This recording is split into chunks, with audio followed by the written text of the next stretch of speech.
Awesome. Good morning and welcome to all of you.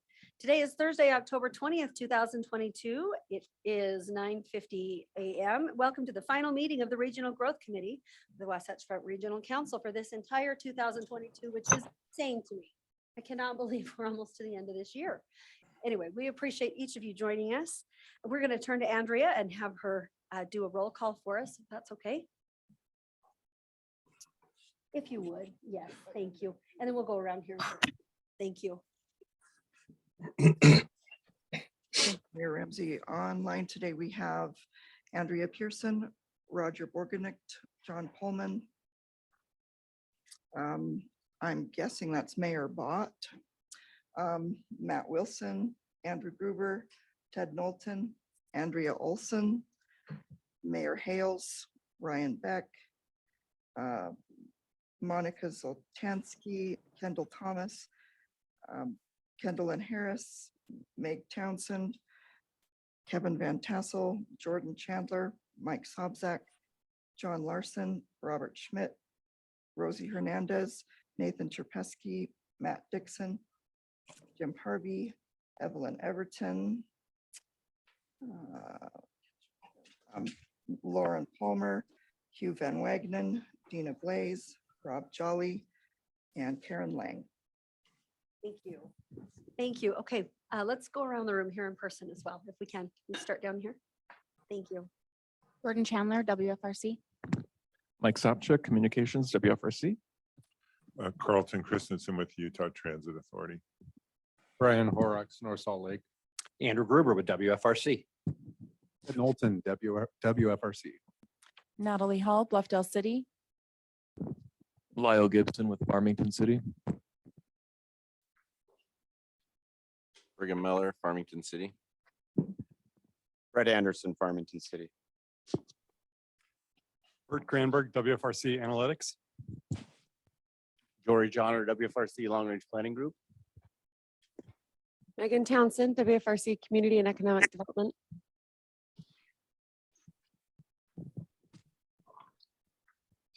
Hartley Matthews, Davis County.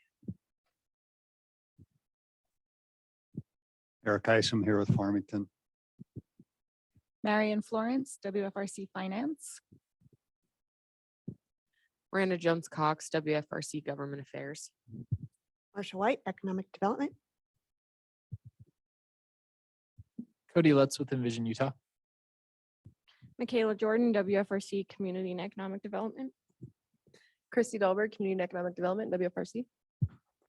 Ironhead, WFRC Community and Economic Development. Lauren Victor, Long Range Planning, WFRC. Julie Bjornstad, Wasatch Front Regional Council, Long Range Planning. Nikki Navio, WFRC staff. Thank you. And is there anyone online whose name was not read? Are you with us and we didn't know? If so, I'm going to ask you to just unmute and introduce yourselves. Let us know you're here. Okay. Thank you, Andrea. Thank you. And thank you all for being with us. We appreciate it. All right. I have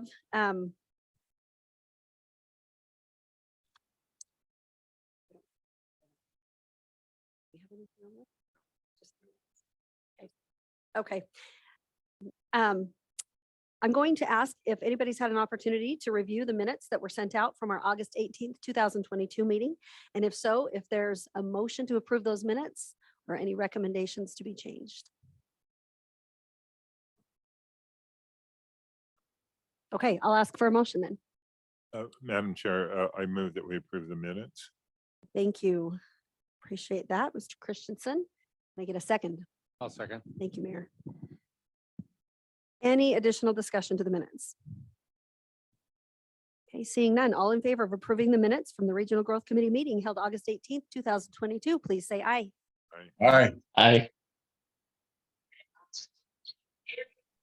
Any opposed? Okay, those minutes are approved. Thank you. Okay, now we're going to open for our public comment portion. If there's any member of the public here in person or joining us online, we'll go in person first. Anyone that would like to address the council, the time is now yours. Anyone here in person? Seeing none, is there anyone online that would like to address the council? If so, I'm going to ask you to turn on your camera and raise your hand or give us a wave.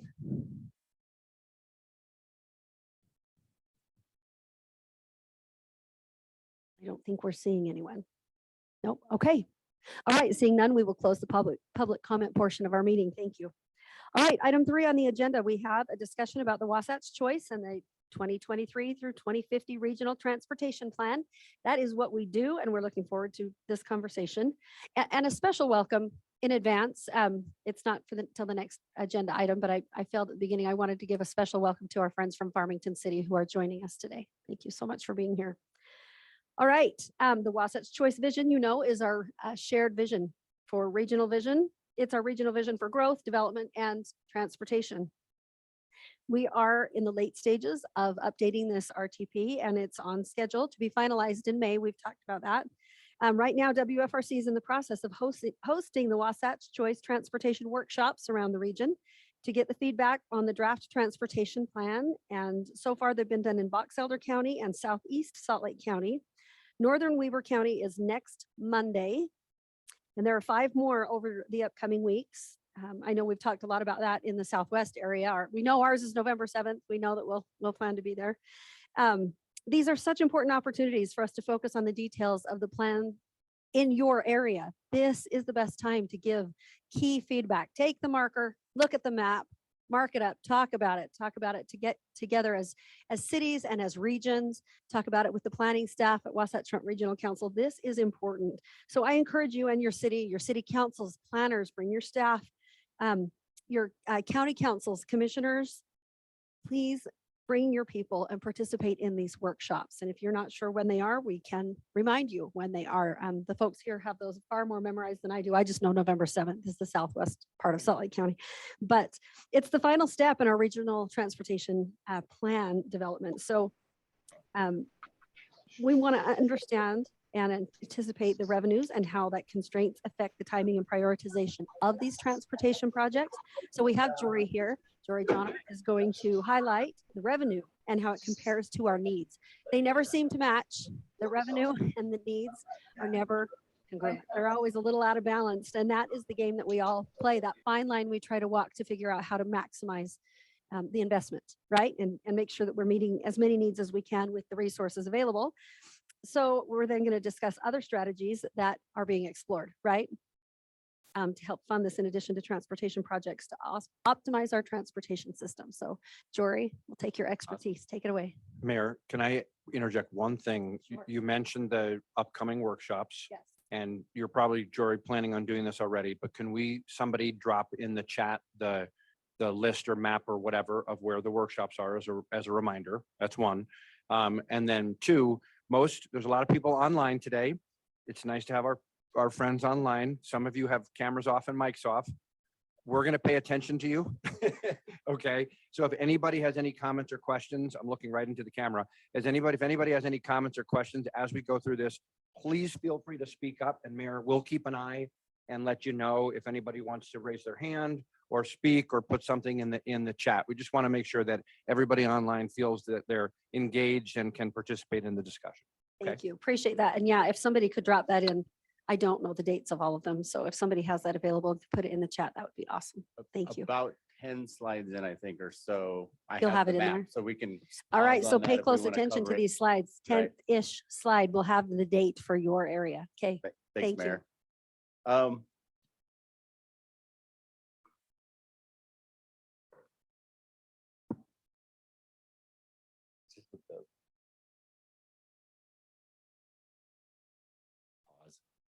I have a clicker issue if you're online. Okay. Reminder, Wasatch Choice Vision ties economic development, land use, and transportation together. As the mayor noted, I'm going to focus in on the regional transportation plan and the long range planning. It's tied together with 10 regional goals that our regional council has adopted a few years ago. And you can see those up on the right side of the screen. They include livable, healthy communities, quality transportation choices, clean air, sustainable environment, and so on. So I'm not going to go through all those, but those are what our entire planning process, not just with long range planning, but our implementation, our land use planning, economic development throughout our office are all screened and filtered through the lens of all of those goals. You're gonna have to, I think you might have to click for me. No, you're good. Next slide. All right. Reminder, the regional transportation plan is all modes, including walking, biking, transit, roadway, and the tie to land use. It's done on a 4-year cycle, financially constrained, and it has to conform to our air quality standards throughout the region out to 2050. And we don't just look at projects between now and 2050, but we look at them when they're needed and the financial constraint in about decade timeframe. So those are what we'd call phases. This is our RTP schedule over the last couple of years. Julie's going to focus in on a little bit of the external forces and policies and how you can tie that or where you can work towards that optimization within our local communities. We drafted a preferred scenario. You all reviewed that at the end of last year.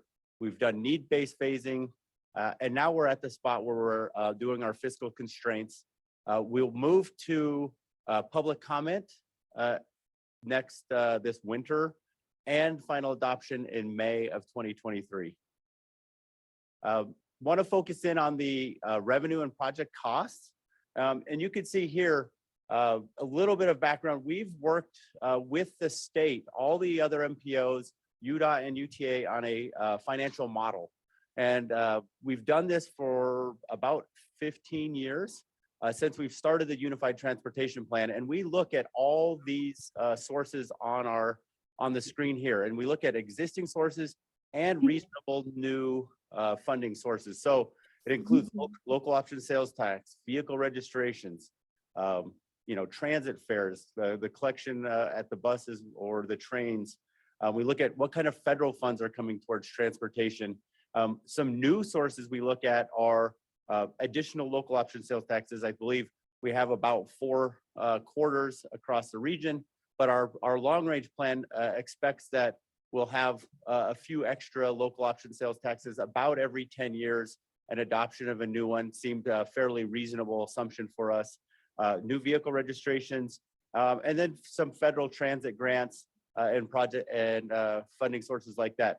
We've updated the project costs. So all the agencies across the state have similar planning level costs for roads, transit, and active transportation. This is the first time we're all making an effort to financially constrained active transportation. It's not a federal requirement for us to do that, but we want to bring active transportation to the same level as roadway and transit. And so we're making a big effort to try to identify all the revenues that would go to active transportation and then figure out the needs and how the financial constraint. We look at historical. Dory, it might be worth noting as you're talking about funding for active transportation. Some of you, many of you know this already, but the Governor Cox made an announcement recently at the Utah League of Cities and Towns conference, where he said that he sees the importance and the value of investing in trails statewide, wants to make a commitment to the state investing in those trail systems to connect all of our communities around the state to build on the work that's already happening at the local level. So that's an indication, I think, of how much support and energy there is. And I know those of you that are elected officials are hearing this from your local communities, that having good trails in your communities is really important. So a lot of momentum in this area, and to look at it, as Jory's saying, as an equal mode, driving, transit, and trails and active transportation. So choices for everybody. And I would even add the state's funding source, 2 main transportation funding sources, the Transportation Investment Fund and the Transit Transportation Investment Fund, have both been opened up, or there are options for active transportation and first last mile within those funding sources that the UDOT have prioritization processes to review projects. So definitely moving everything in the right direction. Few other things on the revenue and cost assumptions. We look at past growth rates, historical. We look to make sure those are reasonable and consistent with our partners as we move forward. And so it's all encompassing. We have, as the mayor noted, never have enough revenue for the needs or the amount of projects that we have. So we have about $1 billion of revenue available for active transportation that we project, 17.8 billion for roadways and 5.2 billion for transit. As you can see here, the light blue bar is our needs, and the dark blue are the revenues that I just made mention. The needs far outpace the revenues available. We have almost $25 billion of roadway needs, with only 17.5 billion of revenue available. Consistent, we have about $9 billion of transit needs with about $5 billion, and over $1.3 billion of active transportation needs with about $1 billion. A little clarification on all these numbers. The needs are just the projects that would fit within the regional transportation plan. So these don't include all the other local active transportation projects that aren't on the regional level. This does not include all the local roads that you would need to build to complete the system within your community. These are the projects within the regional transportation plan. So we know that there's a lot more needs out there. We sum those up at the unified plan level. In the last unified plan, I believe there were about $108 billion between now and 2030 of transportation needs. And that includes maintaining them, operating them. 2050. Now in 2050, sorry. Between now and 2050, $108 billion of overall statewide transportation needs. And again, maintenance, operations, and new construction of those on the regional plans and at the local level. So this is a piece of that. I just want to make sure that we're clear when we look at some of those gaps. Carlton. Jory, I just wanted to mention, similar to local roads, local bus service is also not included in the regional transportation plan, even though we're planning for some. Yes, good. Thank you for that clarification. Local bus, express bus, and micro transit, or the VIA service that UTA, all those will be included in UTA's long range transit plan that they're working on right now. So yes, this isn't the full picture of the needs, but for all modes, similar story. You can see here by phase, so in those 10-year increments, we don't have enough funds in each of the phases. You might look at phase 3 there and say, oh, well, look, phase 3 has as many funds as needs.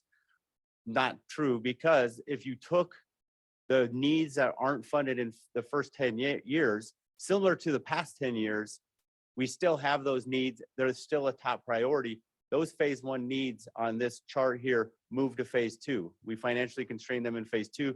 The leftovers move to phase 3 into that bucket. And then what's remainder moves to our unfunded portion of our regional transportation plan. So you can see the overall totals on the right there, but this is kind of broken out by phase.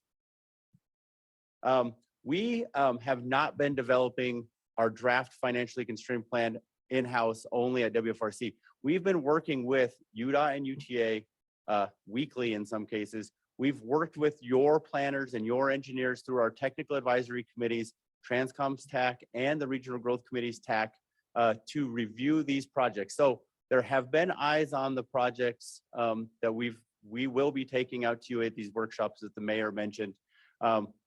So far, just on the financially constrained plan, we've received almost over 200 comments from the local planners and engineers on that. And that this doesn't include all the back and forths we've had with UDOT and UTA to make sure we're on the same page with them. You can see here in the bottom right, you can access the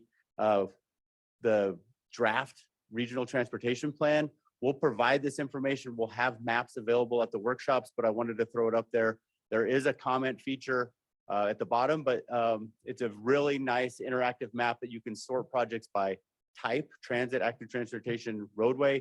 You can sort them by phase. You can even sort them by, if you just want to look at local type projects or UDOT projects, or new construction only, or widenings operational, or if you just want to look at specific transit type projects or active transportation. It has a lot of filters. So hats off and applause to our analytics team who've put this together. It's really useful in that case. We have also been working on updating our jobs. Oh, you clicked on the map, which opened the link. We've been looking at updating our household and job forecast with you all. So we've been reviewing, we get county control totals and we work with the Kempsey Gardner Policy Institute to get population and job totals by county. And then we work with you, the local communities, to identify the amounts that go within all of our traffic analysis zones or smaller grained areas. We have this interactive map, and you can see household dash jobs dash forecast dash maps underneath the WFRC website, that you can look at those projections on a yearly basis. A lot of really good detail, but it was developed looking at the centers, stakeholder feedback, the land uses, and existing market conditions. Jory, quick interjection on that. That product of getting in the time machine and making a forecast of households and jobs out to 2050, a lot of communities like to use that, and we encourage it for general planning. You're trying to think about local transportation needs, all kinds of other service needs, and just growth and how it might unfold in your community. This is you working with us to make that forecast. And then you can also see how it might play out with adjacent communities. So the application is well beyond regional transportation planning. And Ted, I would add that the population and employment projections and our regional transportation plan are used in all of the corridor studies, environmental studies across the region as well. So please, if you have not had a chance to look through that or review it, do that. Here is the list of the workshops. As the mayor noted, we've done 2 workshops so far, one in Box Elder County, one in Southeast Salt Lake County. Great turnout. We're inviting the elected officials, so the mayors, county commissioners, city council, planning commission, key staff, so city managers, economic development, planners, engineers, and this time around, we are inviting our state legislative representatives and congressional staff to the meetings, and we've had some attend.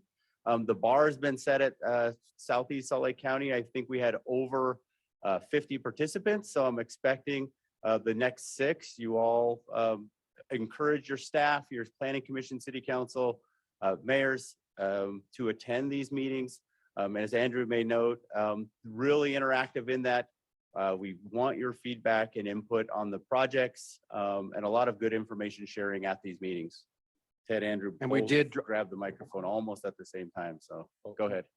We probably have the same note, but so we've had questions about Tooele and Morgan, and of course we are seeking to address Tooele and Morgan with the RPOs. And do you want to comment on that? Yeah, UDOT has had a variety of workshops for Morgan and Tooele, which follow under our Association of Governments boundaries, not our Metropolitan Planning Organization boundaries. So Tooele and Morgan's long-range plan will fall underneath the UDOT rural plans. And so they're hosting those meetings. We're participating with them. We've held a couple of them here at the WFRC meeting offices. So, and I would expect us to continue working with them and UDOT and UTA to do those plans. Anything else, Andrew? Good. All right. Hopefully everybody's had time. I believe somebody put something in the chat of the presentation or the work. Quick overview of the workshop agenda. Obviously, we cover the regional growth, Wasatch Choice Vision, and the RTP. We don't expect everybody that attends those meetings to be as familiar with them as you all are here at the RGC. We want to talk about the emerging trends in transportation, what's been happening since and during COVID, how things look. We want to talk about how we optimize our transportation system, and we're going to talk shortly here. Julie's going to step up after this slide and talk to you all about that. And then we get into enhancing our system, new projects, widening projects, new bus services, active transportation projects, and we actually get up for about a half hour, 40 minutes and stand around maps and have some really good conversations so far. So that's where we're at with the workshops. Reminder on schedule, we're going to have the comment period open on that interactive map until December 5th. We'll go to official public comment on both our regional transportation plan and our air quality conformity report mid-January to February. And then we're looking for adoption of the regional transportation plan May 25th, 2023, which will come through the Regional Growth Committee before that. So with that, any questions on the RTP finances workshops? If not, I'm going to hand this over to Julie. Okay, no comments or questions online, so take it away, Julie. Okay. Oh, did you already cover that? The schedule? Okay. Am I going backwards? No. Okay. All right, so, sorry, I didn't realize it was like this. So Dory mentioned how we're developing the plan. Two pieces you mentioned earlier was the exploration of external forces, policies, technologies. And we've done this through 2019 to about the early part of this year. The forces and policies that we explored, you can see there's 22 combined. A lot of the technologies and the forces we talked with you about, we did that through the modeling process. It kind of informed what our need might be in the future. The policy work is really where we're focusing right now. We're talking about those with you at the workshops. We've brought them before to RGC as well. Of these 11 forces that you see or policies that you see on the bottom, there was 8 policies that the RGC affirmed were worthy for further exploration last year in 2021. Some of those are more state regional, like the road usage charge, managed lanes, and some of those are more on the local side, like center development, parking, local street design.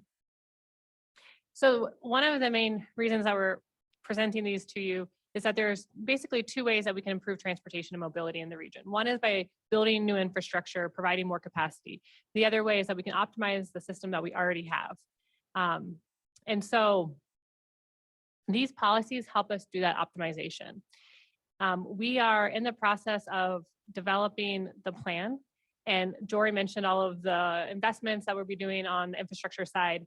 But like any good master plan, you outline your investments and then you outline policies that can support those investments. And so in the regional transportation plan, we are proposing that these 8 policies will be included in the regional transportation plan as something that the council recommends that we implement on a region-wide basis. So the way that we're doing that would be to take those 8 policy ideas and walk through each one, the rationale for why that policy is important to the region, how that policy can help optimize the system, what drawbacks there might be or impacts, what are some of the next steps that we have in terms of exploration or implementation, outline what the costs, who's responsible for implementing those policies, and then present tools or resources that are available for that implementation.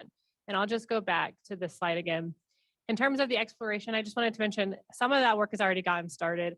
Of course, UDOT has had a pilot program for the road usage charge for a few years. They're furthering that pilot program now. UDOT has also been looking at managed lanes in conjunction with the MPOs. Managed lanes projects are included in the regional transportation plan. The 2 MPOs on the Wasatch Front, UDOT and UTA, are currently exploring what fare-free transit might look like, impacts and benefits of that. We Envision Utah has produced a centers development guideline resource. WFRC, UDOT, UTA, and MAG have produced a street connectivity framework a few years ago. We're currently looking at context sensitivity and local street design modifications framework, and then we're still working through some parking modernization framework. So all of these things have already been started to be explored with RGC and with the region. Ted.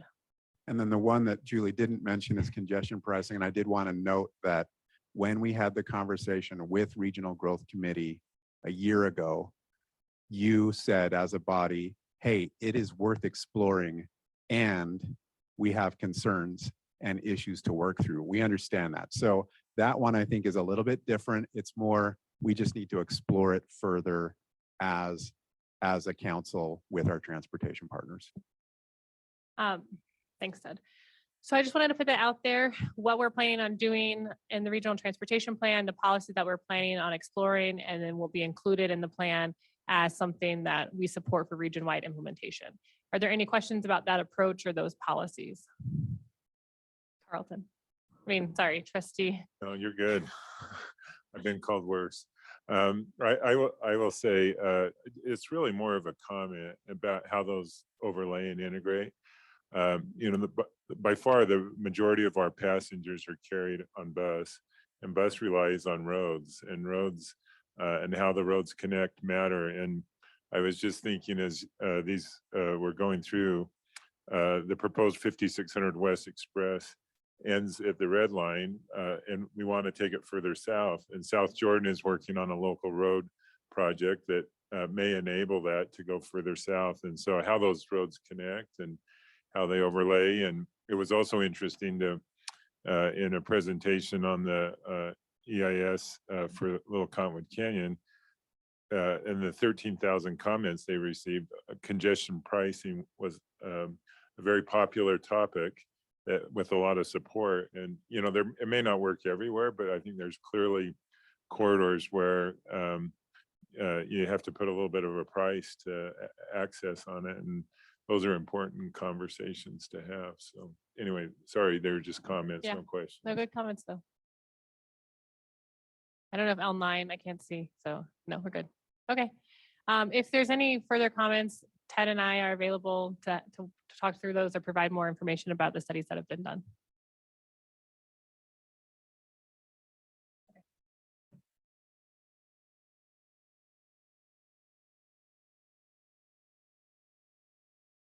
Okay.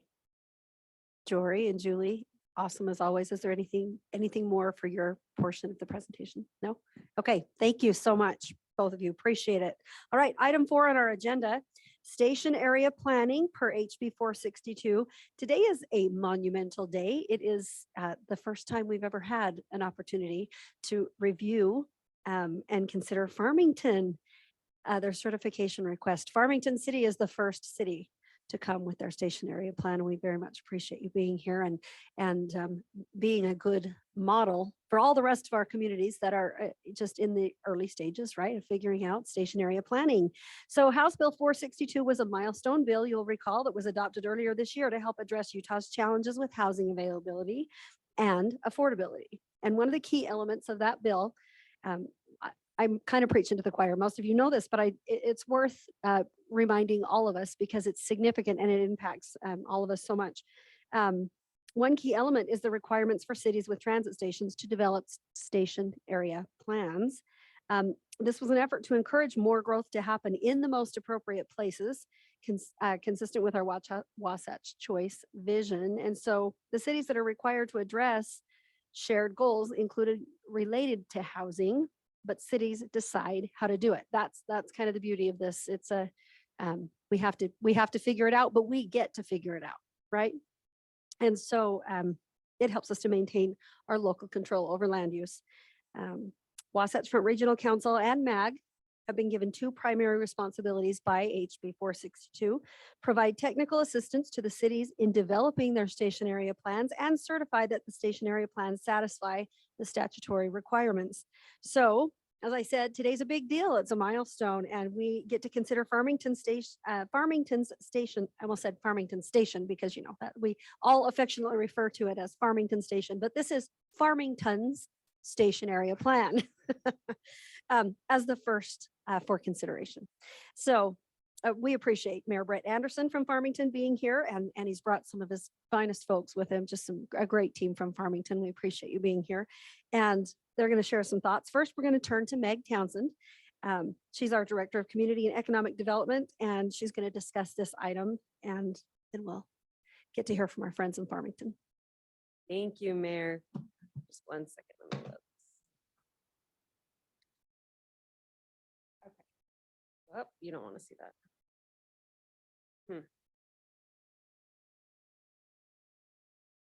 May or may not work. Okay, great. Hi, everybody. So, oh, no, that's just not going to work. I'm just going to go off the cuff here. Sorry, my screen share is not working. Okay. So station area planning, Mayor Ramsey gave a great introduction. I'm going to go through an overview today of the requirements really briefly. You've heard all of that before. Talk about our MPO role in station area planning. I'm going to quickly announce a new technical assistance award that we recently made. And then we're going to consider Farmington's station area plan for certification. So as a reminder, the station area plan goals are to increase the availability and affordability of housing, promote sustainable environmental conditions, enhance access to opportunities, and increase transportation choices and connections. To get at these goals, there are 5 key components required in station area plans. That is the vision, the map that for rail stations, that map needs to show a half-mile radius around the station. For BRT stations, that would be a 1/4 mile around the station. It includes a 5-year implementation plan demonstrating how the city is going to achieve those goals over the next 5 years. An explanation of how the 4 objectives are met, and public involvement and stakeholder engagement. That includes the MPOs, that includes UTA, property owners, all stakeholders, the general public. That public involvement piece is really key. As a reminder, cities can use prior actions to demonstrate how these components are being satisfied, and they can also demonstrate impracticabilities in meeting certain requirements as well. To help cities accomplish all of this, we have $5 million of funding through GOEO, partnered with GOEO, and this is for technical assistance. So for station area planning, for implementing that through zoning, bringing previous plans up to compliance, all of those things, we have funding and technical assistance to help you with that. Those applications are reviewed by the MPOs, WFRC, and Mountain Land Association of Governments to the south, by UTA, and by GOEO, and awards are made on a rolling basis. We want to get these funds into your hands as quickly as possible. We know that there are deadlines attached with this legislation, and your city should be able to move as quickly as you can on these. So we're making those awards on a rolling basis. We have a brand new award. Just this past month, we were able to review Clearfield's application for technical assistance. This is for the Clearfield Frontrunner Station. As many of you know, Clearfield has a plan for this station. It's a good plan. They're moving forward, but there are aspects of this plan that needs to be brought into compliance with HB 462's requirements, and we can build upon that great plan. Now that it's been a couple of years, there might be some new insight from the city of Clearfield. So we awarded technical assistance to Clearfield just recently to begin planning around that station. We're excited to work with Clearfield on that. A general update on station area plan progress. So just hot off the press today, we have a summary of what's been done to date. We're distributing this to you today. Mike's going to drop a link in the chat. This summary has some highlights. A couple of those highlights you'll see on the screen. 38 stations already have some kind of a plan that predates HB 462. We know you've been planning for a long time. We know these stations are important to you, and that certainly shows. 26 of our stations, this is outside of that 38 that have a previous plan. We have 26 cities with stations working on planning right now to meet the requirements of HB 462 and to accomplish their vision around that station. So that's the majority of our stations are somewhere between having a little bit of a plan and working on a plan, building on previous plans, all of that. 11 applications have been made to the MPOs for station area plan technical assistance. That includes those in the Mountain Land Association of Governments area. And we've made $1.43 million in awards out of that $5 million we have with GOEO. I'll note that 31 of our 88 stations have received some kind of technical assistance. We've had our Transportation and Land Use Connection Program, a partnership with Salt Lake County, UDOT, and UTA for a long time, and we've been doing station area planning work through that program. We now have this new money as well, and that's a really great resource, a really nimble, quick resource to produce plans for these station areas. So 31 of 88 stations have engaged in some kind of planning in that way with us. That station area plan progress update also has some case studies, some highlights, spotlights of Farmington, who you'll hear from here shortly, Vineyard, and Midvale, all of whom are at very different places in their station area planning, but they've got some good work to show for it. So we'll continue spotlighting your cities too to show off the great work you're doing. And Roy City. Did I missed one. Yeah, you missed our friends in Roy City. Thank you. Roy's in there too. Four of you are in there. So take a look at that stationary progress update. We'll keep that up to date, just so that we have a live snapshot periodically of what's going on with stationary planning. Things are moving and all of your cities are working really hard and we see that. You'll notice a 0 there at the very end of this timeline, stationary plan certified by MPOs. We're gonna work on that today. So Farmington produced a really Hey, admirable. Meg, just real quick, sorry, we go back one slide. Yeah. Just want to emphasize this. So to RGC, Regional Growth Committee, and to our council, and to the legislature, et cetera, what we're doing here in conjunction with Mountain Land Association of Governments and with UTA is we're tracking, there's 88 station areas around the region that have to do station area plans. And so we're going to be working with all of the communities and tracking. So what you'll see as we go over time is the numbers on the left shift to the numbers on the right, if that makes sense, as more and more station area plans get certified.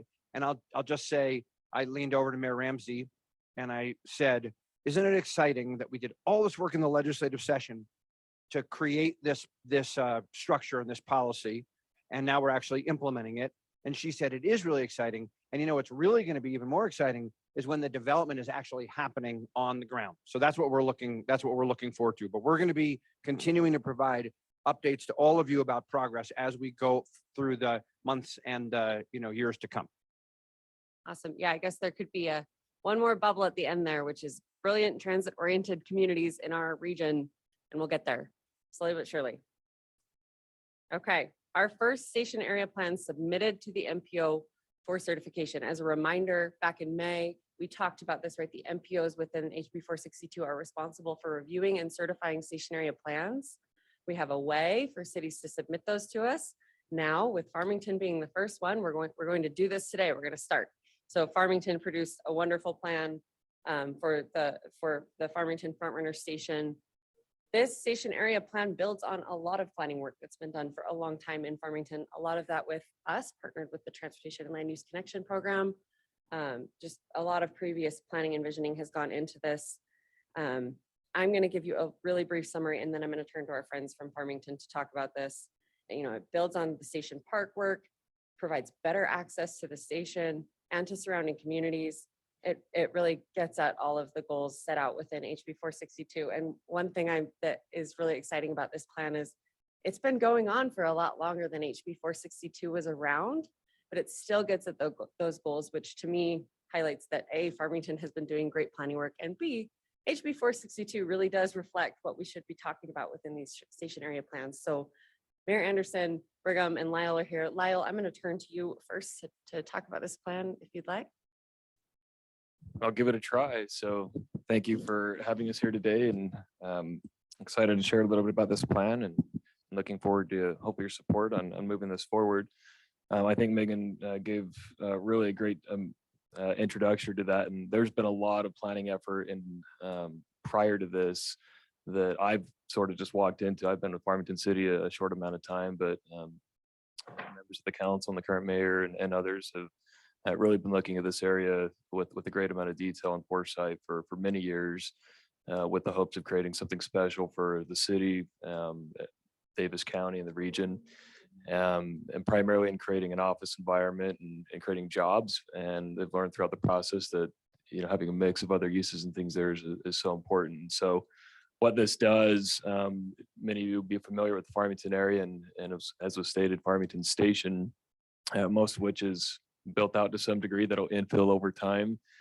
That's included in about the bottom third of this. It's about 550 acres total. And so that takes up a good chunk of that. And there's interest in helping support that. It's been a successful thing for the region and the city, and we want to build upon that success.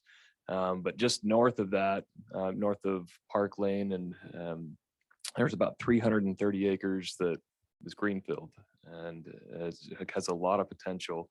And so thanks to Wasatch Front Regional Council, through the TLC program, we were able to get some grant where we could work with some consultants, GSBS and sub-consultants, Catalyst Group, to understand the market, the potential here.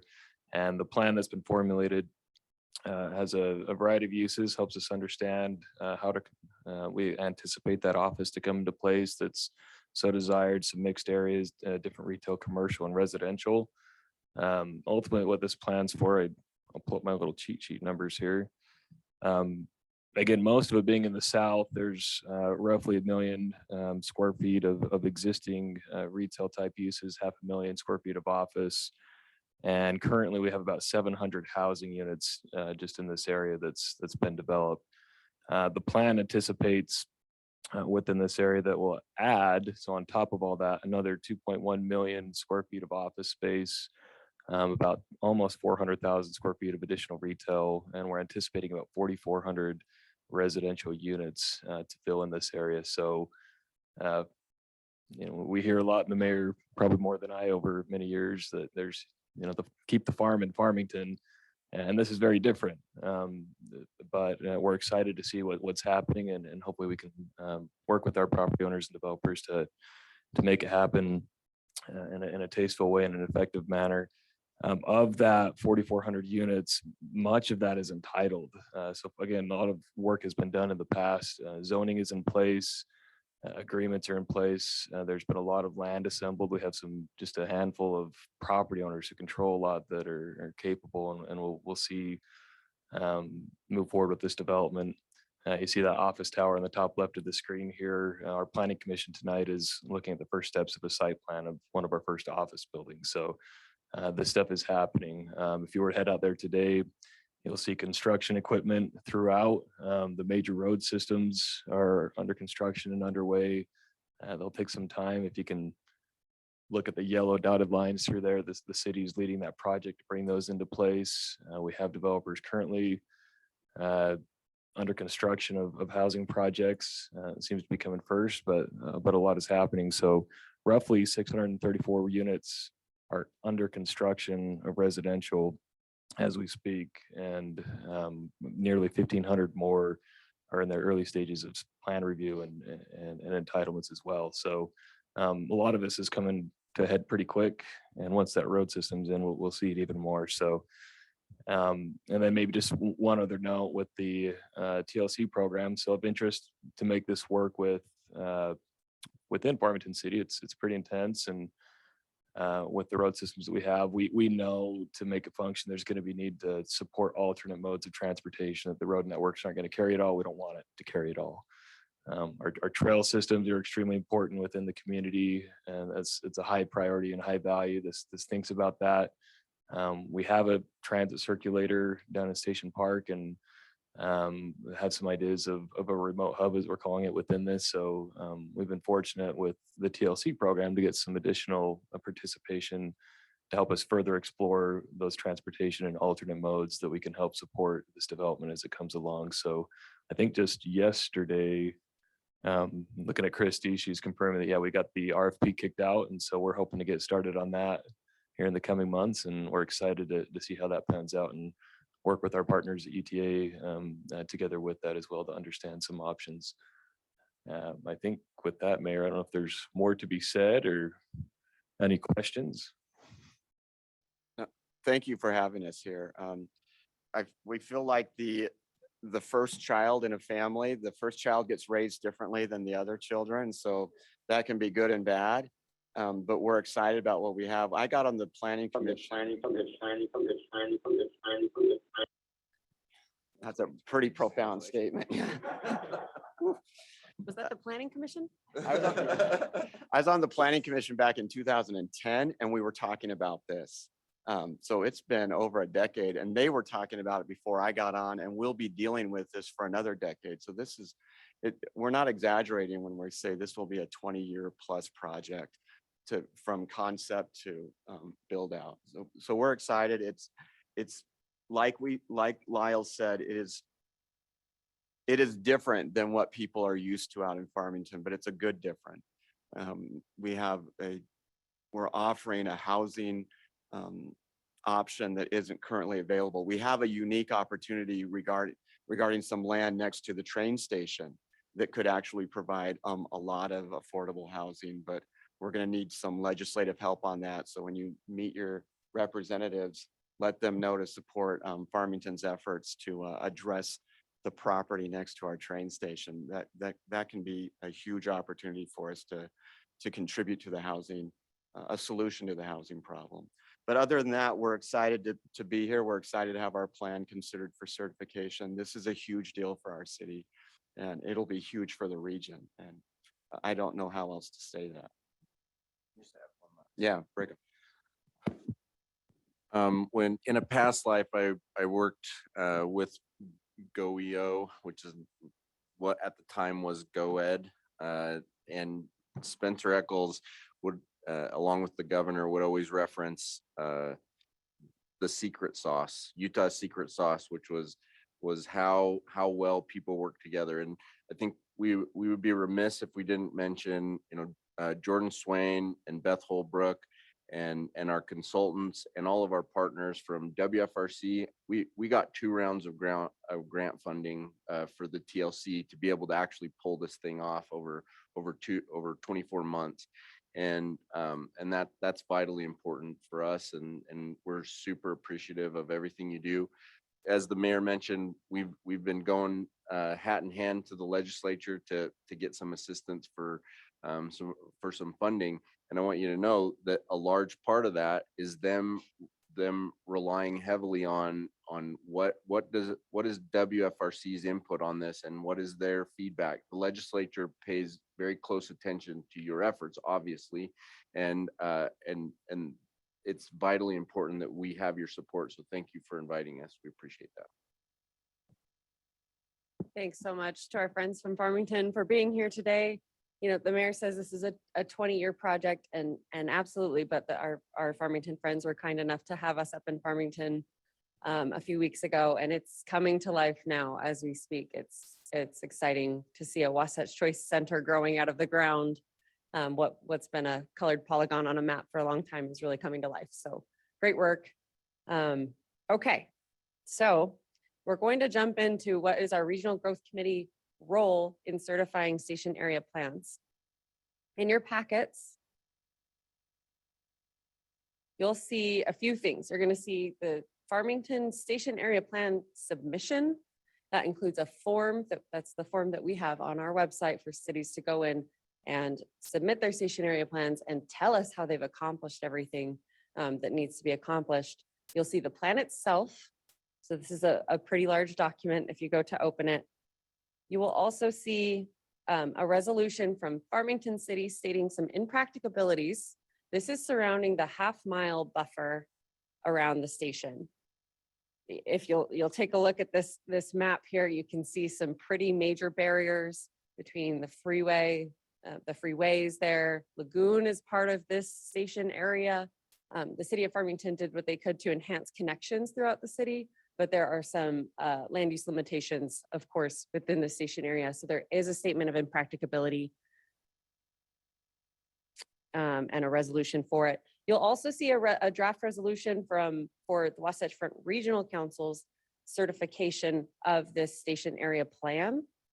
This would be, of course, pending recommendation from the Regional Growth Committee today and approval by the Wasatch Front Regional Council. This would be signed and hereby certify the Farmington Station Area Plan. You'll also see a checklist.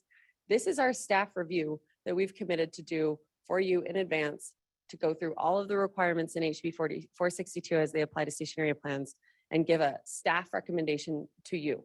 So we want to come to you having reviewed this. We're coming to you with a positive recommendation. Staff reviewed the Farmington submission and finds it meets the criteria of HB 462. And you'll see in that checklist any notes where a criteria is not met, which is, of course, the map boundary and the impracticability resolution has been accomplished from the city and is satisfactory. So I'm going to turn it back to the chair now to kind of just to open it up for discussion here. And then we have a motion recommendation for you. Excellent. Meg, thank you. And also, I kept fighting myself, whispering to myself, and then leaning over to Andrew and saying, that is great work. That is so great. So well done, really, Farmington. Thank you. You are the first ones. And you're right. Sometimes that looks different, right, than it does down the road, the rest of the road. But what you've done really, I think, is an example to all the rest of the 87, however other station area plans that need to be done. Thank you for leading the way on this, on something so important in the right way to have. I can tell you personally that there's been almost a feeling of, they're going to kill me for saying this, but almost a feeling of giddiness around Wasatch Front Regional Council. The first station area plan is here and it's outstanding. They've been really impressed with it. That says a lot. These are brilliant planners who know exactly what to look for and how to help create a great plan. And it's what you've done. Thank you for that. We appreciate that and applaud you for your efforts. Thank you for doing that. I'm going to see if anybody has any specific questions or comments. Trustee Christensen. First of all, my colleague Beth Holbrook sends her regards. She has kept us abreast of, as a board, of the progress of Farmington and has spoken highly of the effort and the potential there. And I know it's been heavily connected.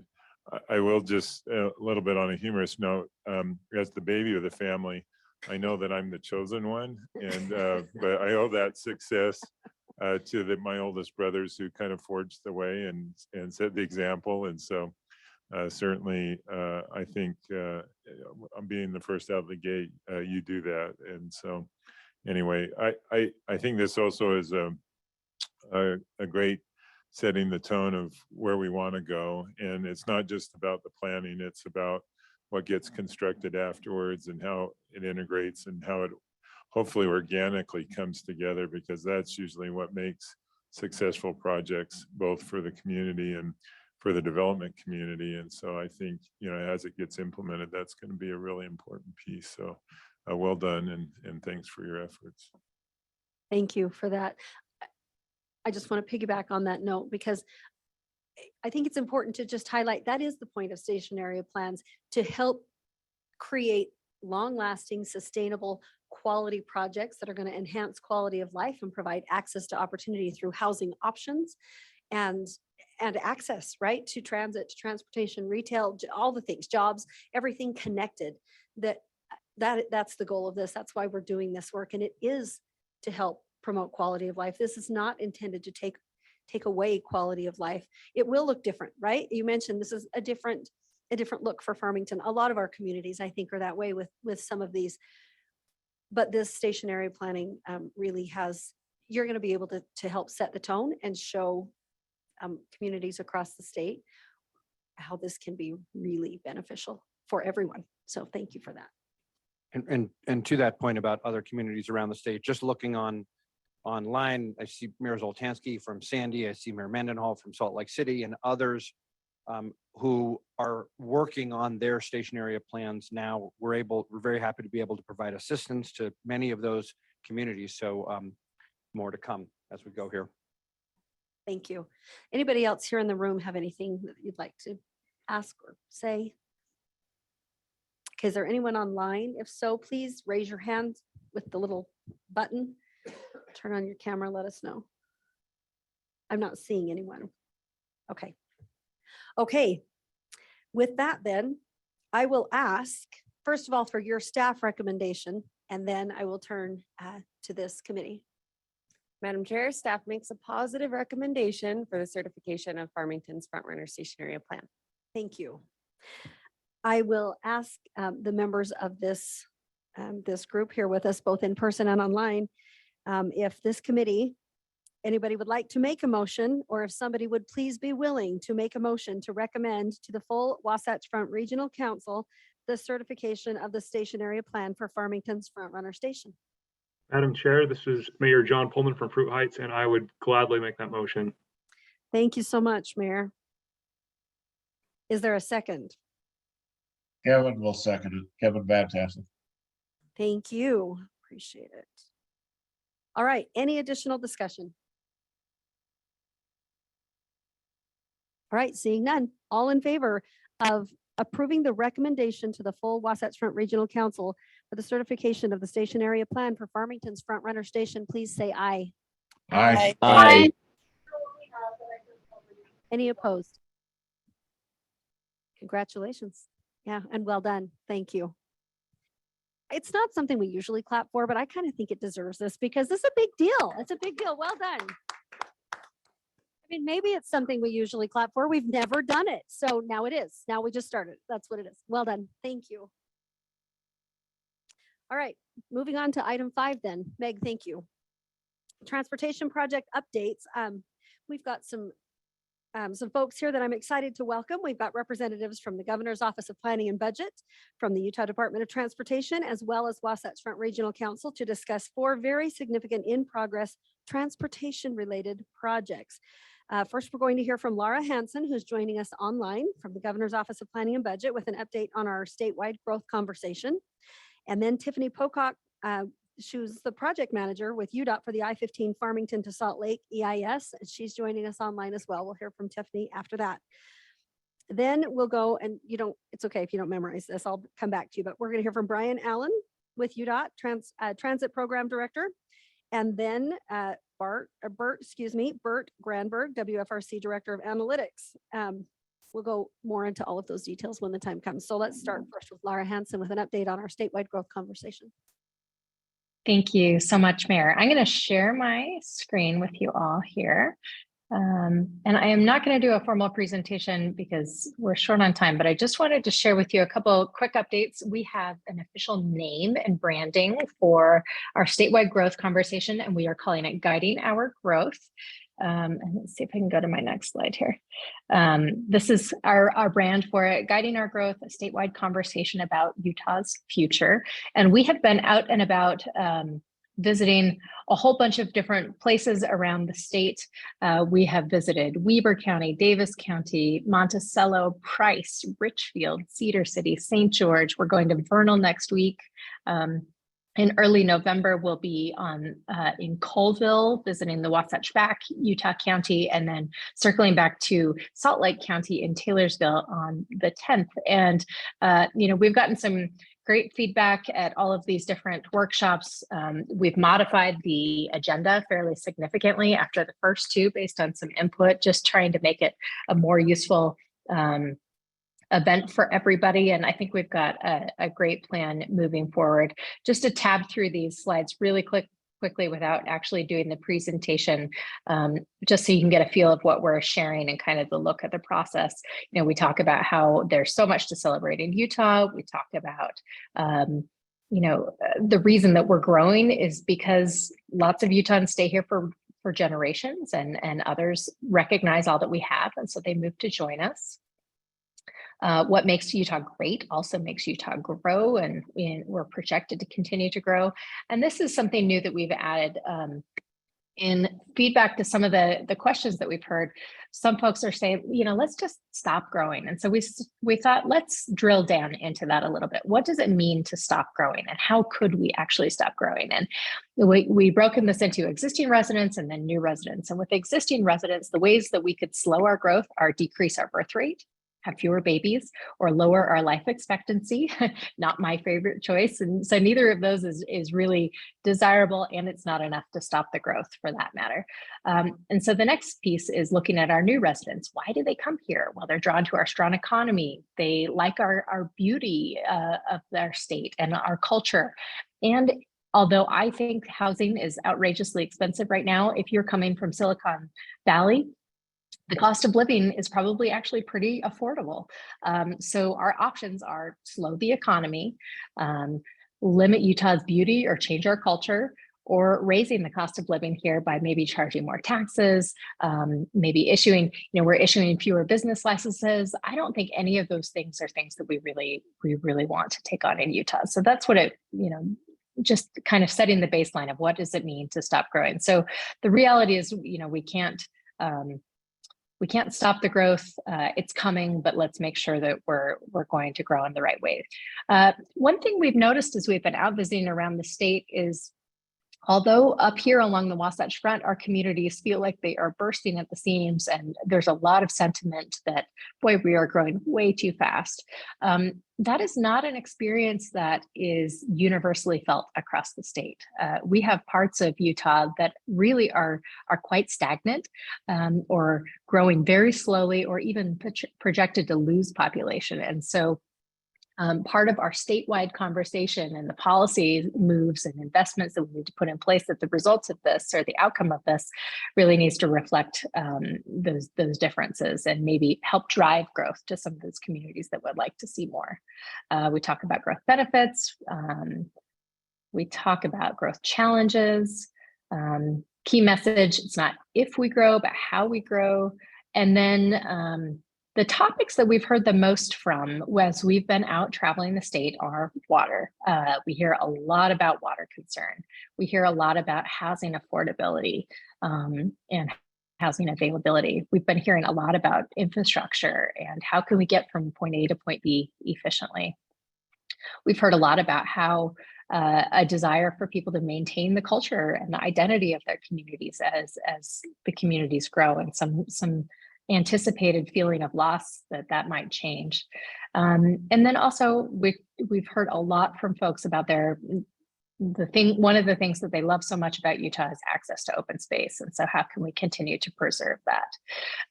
So goals of our process, I've mentioned this to you all before, but educate Utahns on those basic growth decisions and facts, build support for quality growth principles, promote the great plans that we already have in place, like the Wasatch Choice 2050 that came up actually in a meeting down in St. George last week, where someone was saying, boy, we're going to be left in the dust if you look at all the great work that they're doing along the Wasatch Front. We've got to get our act together. And some other things there. So we have a new website, and this is kind of my big takeaway call to action to you all. We have a new website, which is guiding our growth at .utah.gov. So guidingourgrowth.utah.gov. It's a very basic landing page at this point, but it does include a link to a survey. We would love all of you that represent a community or an organization that has a newsletter or social media, but even if you don't fall into that category and you just want to share this with your neighbors or your friends, please help promote this website. The input that we'll get through the survey from the general public will help us craft some different scenarios and tools that we'll present to the public early next year. And so it's really important to get the feedback there. Timeline, we're going to continue to run through fall of 2023. And we're just in this initial gathering phase, and just a big thank you to all of our partners. And that is all I have in short and sweet manner. I'll kick it back to you, Mayor. Thank you. Lara, thank you so much. That's the first time I've seen those slides, and they're brilliant. Speaking of, being part of conversations for a project from concept to seeing what you've done, incredible. That's awesome. Thank you for all your work on Great. this. Thank you. We've got a lot of great partners on this helping us out. So thank you. Thanks to everyone. All right, Tiffany Pocock with our Department of Transportation. Tiffany apologize that I'm seeing little teeny squares on the screen and I'm not even sure. I think I see where Tiffany is. Anyway, I'm going to turn it to you, Tiffany, to talk to us about the I-15 Farmington to Salt Lake City EIS. Thank you so much. I am going to try and share my screen now.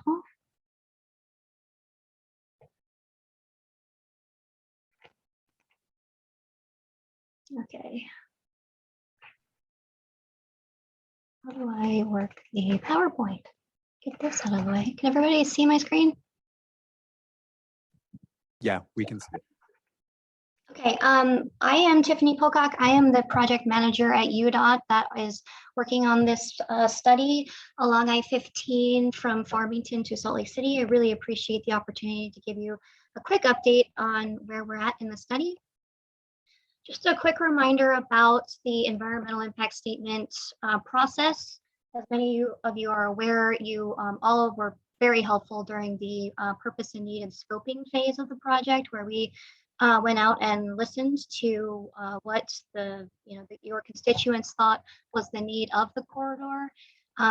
Over the summer since, we have done really hard work analyzing and coming up with some alternatives that really speak to what the purpose and need of the project is, which is to support the quality of life framework. Can you guys see the map over here, or do I need to move this out of the way? While I'm not in a position to talk specifically about alternatives today, on the right-hand side where you see the shaded area of the map is kind of the scope of the study, which when alternatives are released, I hope you guys can see that we're trying to keep into account all users of the corridor. I'm going through this really quickly, so if you guys have questions, I only have a couple of slides left, and I'm happy to answer some questions at the end. The release of the alternatives is coming up on November 10th through December 16th.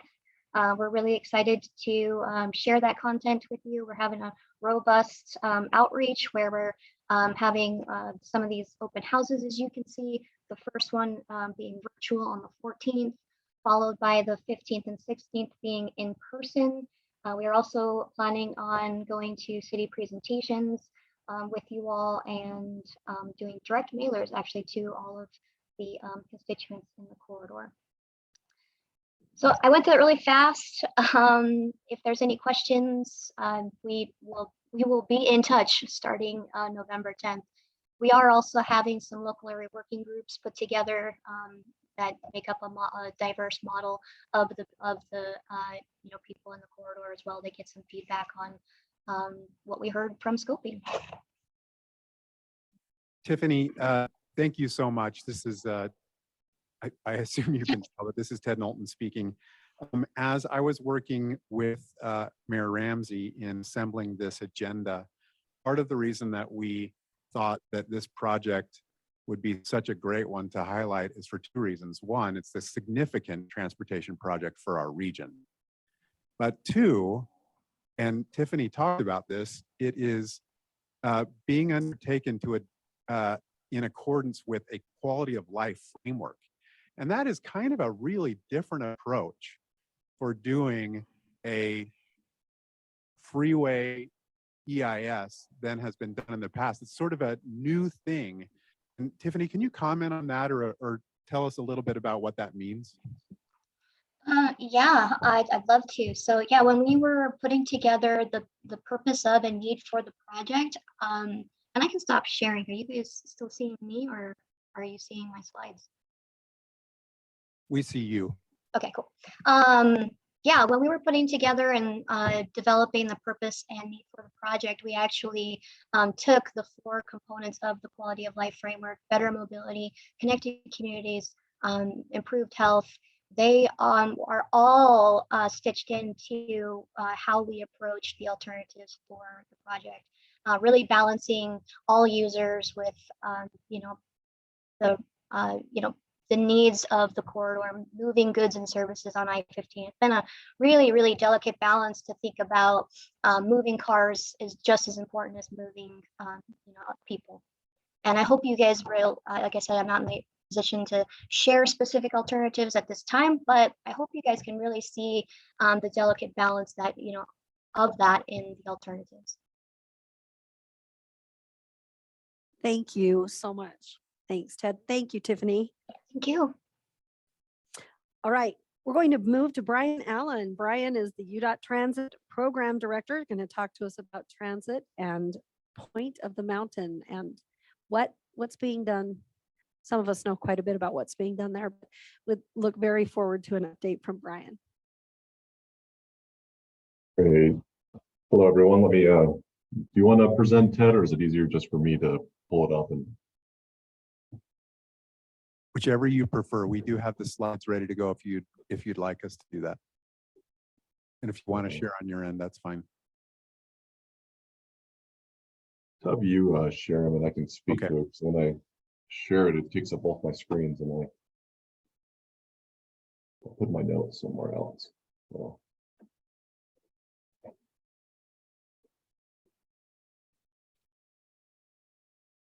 Awesome. Thanks, Ted. So as you mentioned, my name is Brian Allen. I'm with the Utah Department of Transportation. I am the Transit Program Director. So I'd like to thank everyone for the opportunity to provide an update on the presentation today. So I will briefly cover where the original transit study, where we've been, the current status of the environmental document and revised alternative analysis, and the new project organizational structure. I'll also touch on where we're going moving forward, the steps we've outlined to complete the environmental document, and eventually select a transit mode.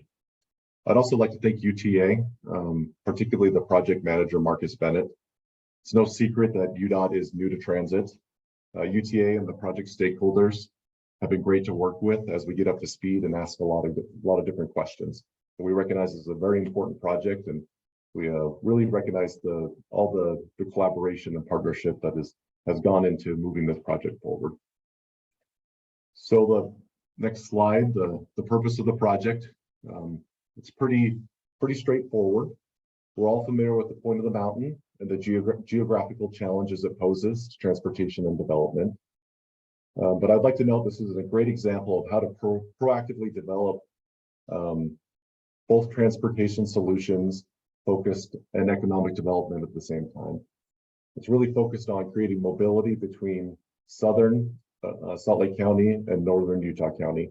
So as pictured here, you can see the point of the mountain development that was mentioned earlier, and Adobe that are both key businesses and future businesses in the area.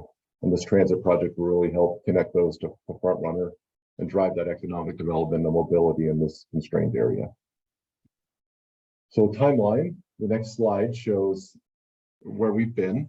So in February of 2021, the original transit study was completed, and it selected a preferred mode of bus rapid transit. Once that preferred alternative was selected, the team advanced the different alignments, specifics. So the original study just identified a general area, and from June 2021 to February 2022, they really refined where those alternatives would cross I-15 and Bangerter Highway.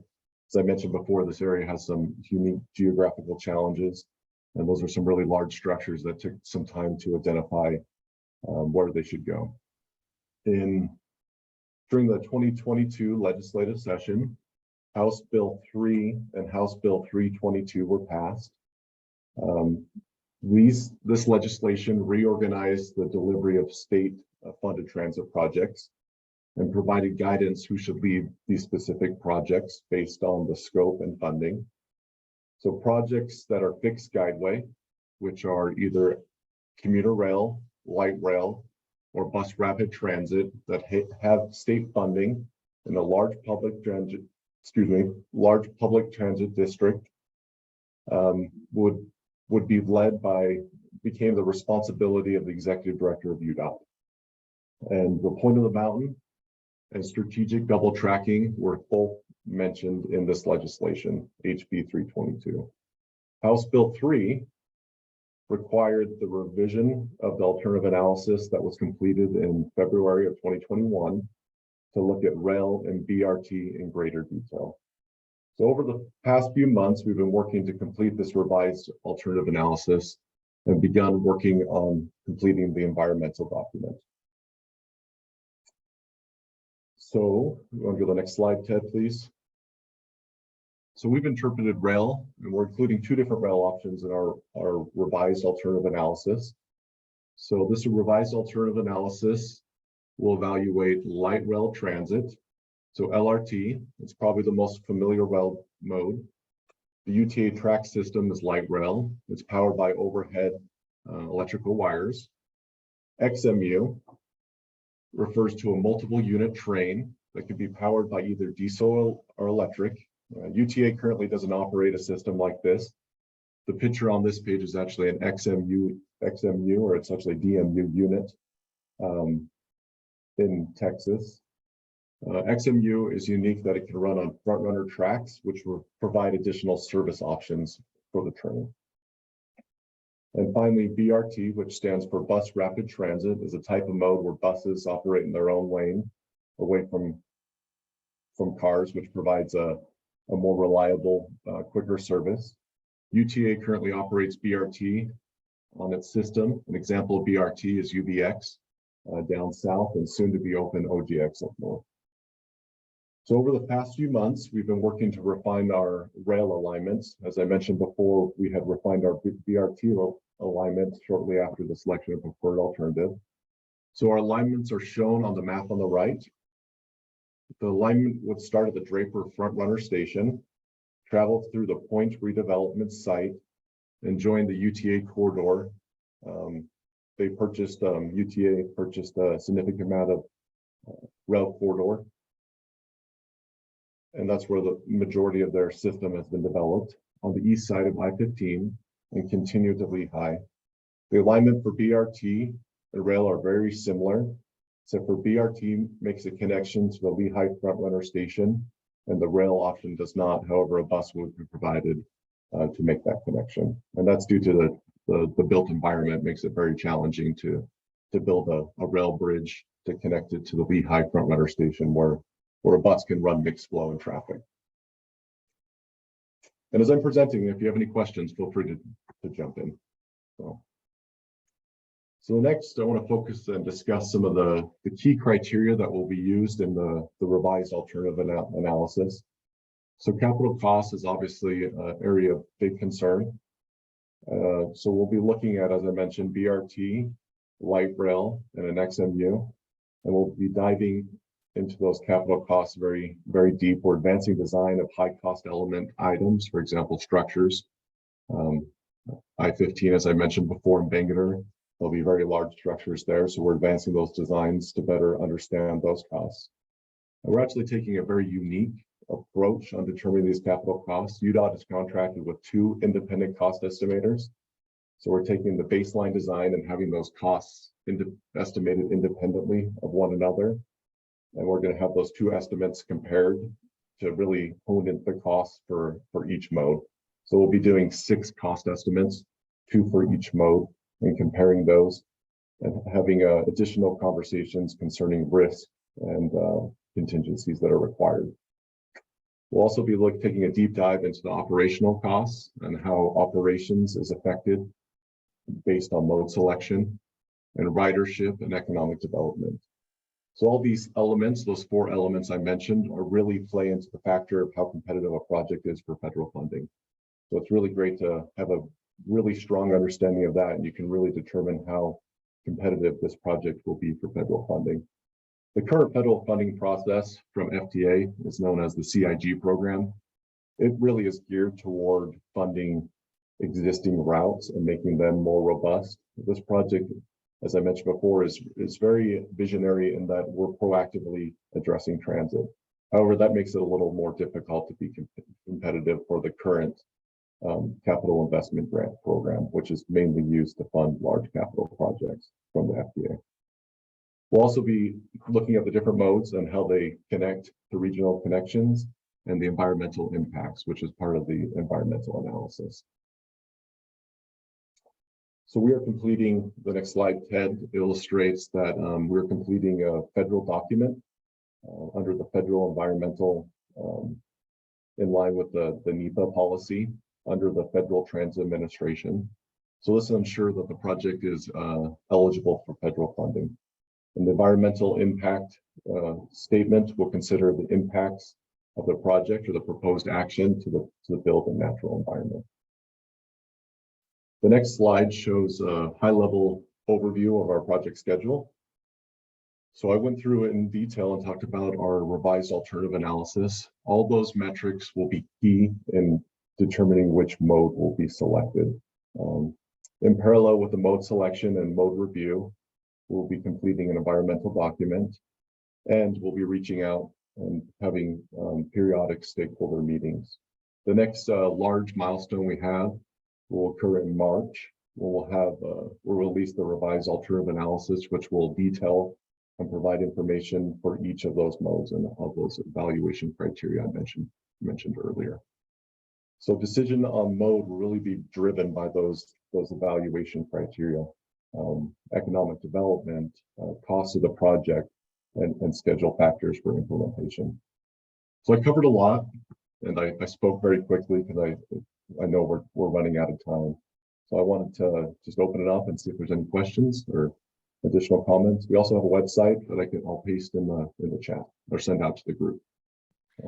Brian, thank you so much. I'm actually going to turn and see if Trustee Christensen has anything that he'd like to piggyback on this too. I'm putting him on the spot, though. He didn't know I was going to do that. No, you're fine.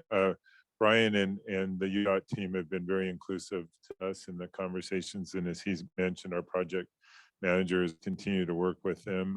I think they have a really sound approach and how they're coming to a conclusion in March. And it's a big ticket item because in the usual transit scenario, you manage or you base it off of current ridership. There's no ridership really in this corridor. And so those are some significant hurdles but there are some options there, and certainly the state's commitment would be important there. And so we're appreciative of the leadership that UDOT has taken in this particular role and look forward to a productive outcome. Thank you. Thank you. Mayor, can I make one short comment as well? I think one of the interesting things in following this transit study has been that economic development aspect. That this, I think, more than any other major transit development project that I'm aware of in Utah, has really taken a look at ridership and the question of how does the investment that is made help activate more economic opportunity. It's a very interesting kind of story in that way, and kind of carries the thread, if you will, of the Wasatch Choice integration between considerations. Appreciate that. Yeah, I haven't seen anybody mention that they have any questions. So Brian, thank you. Appreciate you and your team and all the work that's taking place with this. Thanks for your time today. All right, Bert Granberg here with WFRC Director of Analytics about the Utah Statewide Household Travel Survey. I'm told that a lot of us might be surprised about the scope and relevance of this one. I'm excited to get this update. So Bert, we'll turn it to you. Well, good. I'm excited to be here and to tell you a little bit about it. Very quick thought experiment. What has changed about how you and your family get around the region in the last 10 years, say since 2012? A lot, right? We've got, just evidence here, right? How we work remotely, attend meetings remotely. There's scooters, there's Uber and Lyft. There's a significant rail transit expansion that's happened since 2012. There's online shopping, recreation changes, et cetera, et cetera. So do I do this? Next slide. Can I just say next slide? Thanks, George. As we think about all the investments that we're planning in transportation, a lot of those decisions are informed by our regional travel demand model. And that travel demand model needs a lot of up-to-date inputs, including baseline data about how the system is being used, both cars, transit, volume, speeds, ridership, origins, destinations. Next. Where we're going to live and work in the future, and what our households are going to look like, and the types of jobs that we're going to have is important. Next. And then also household level travel behavior and decision making. So where do we travel? How do we get there? Why are we making trips?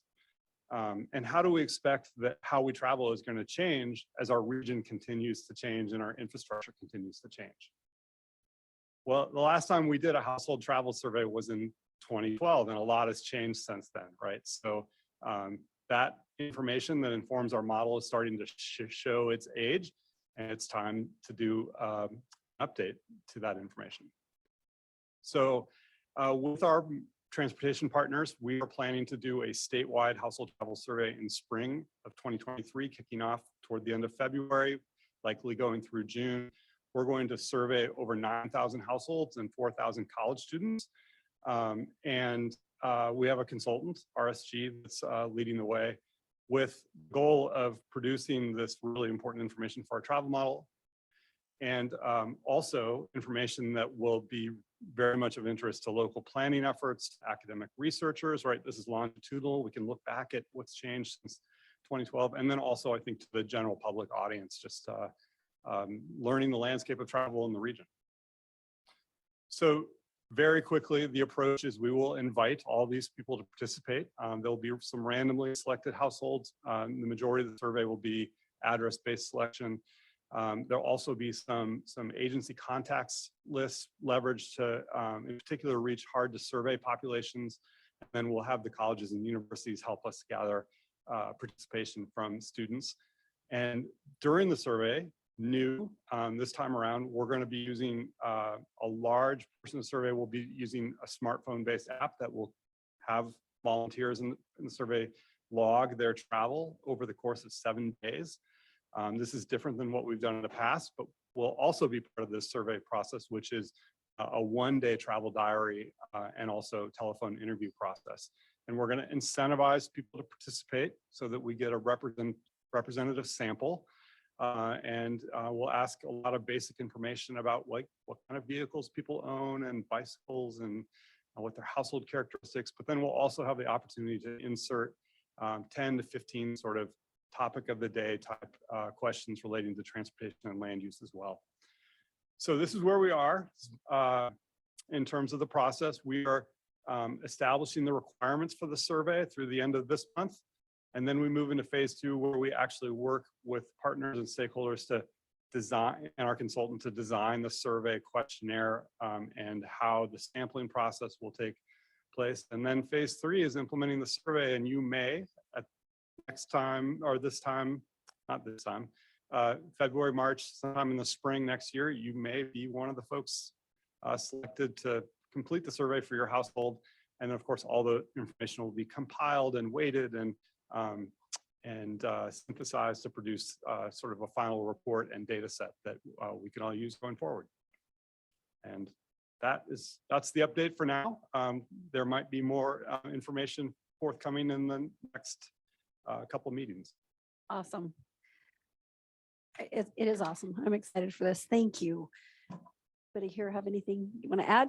I couldn't be more excited about this. I mean, it's the title of it sounds relatively underwhelming, but when you talk about, you know, about 10,000 people in a really deep dive and what we're going to learn, it's going to be a treasure trove of helping to understand why people make the decisions they make. And we're just going to, we're so excited. It's like a candy store. So. That's giddy.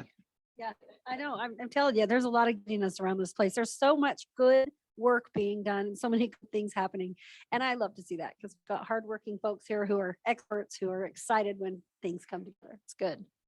Go ahead. I was just going to say the smartphone tracking is an outstanding idea, voluntary, because I do think there are patterns that have changed for all of us that we just cognize we don't are aware. We've saw in transit and even post-pandemic patterns that are much different than they were in 2019. And so I don't think that, to Bert's earlier comment, I don't think we know what as well anymore what those patterns are, and this will be really informative. So. Great. So great. I'm not seeing anyone online. Okay, thank you so much. Thank you. Appreciate it. All right. Our next Regional Growth Committee meeting is not until Thursday, January 19th of 2023. So be watching for a calendar appointment that will be forthcoming.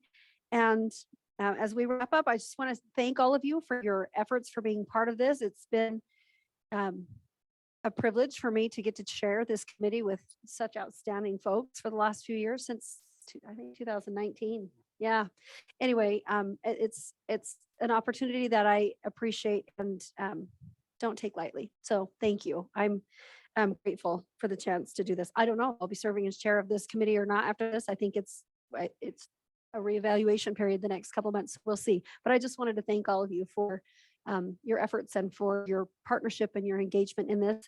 This work matters. It's so important to the future of what our communities look like. So thank you to each of you. Do you have anything, final thoughts?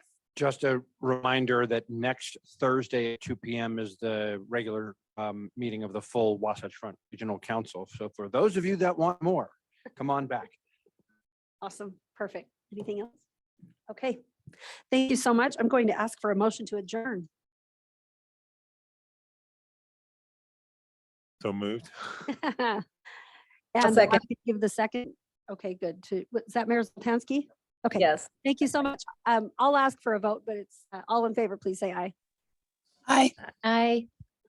All right, we're adjourned. Thank you all. Thanks, everybody. Thanks, Mayor. Thanks, everyone.